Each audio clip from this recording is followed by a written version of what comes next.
สวัสดีครับผมนายณัฐวัฒน์แสงเดือนศรีวันนี้ผมจะมาพูดเรื่อง vowel sound นะครับอันดับแรกนะครับ single vowel sound นะครับอิสึอิถึสิอีสึอีซีเอเจเอเนเทนแอเฮแอเธแฮอา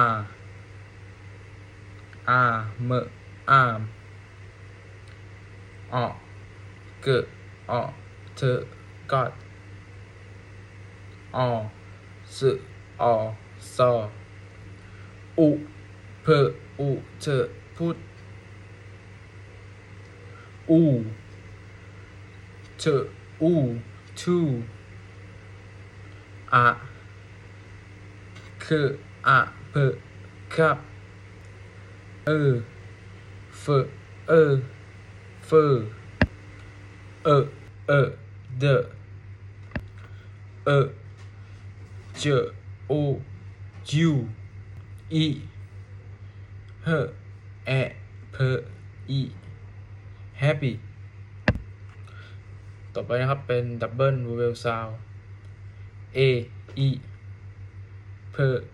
เออีเนเพนอาอู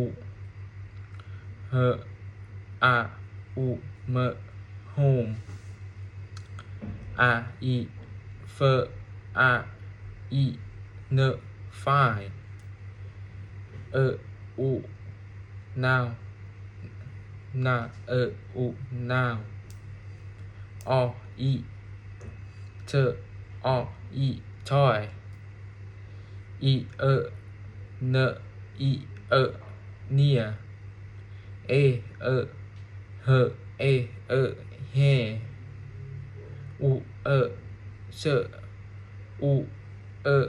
ชัวขอบคุณครับ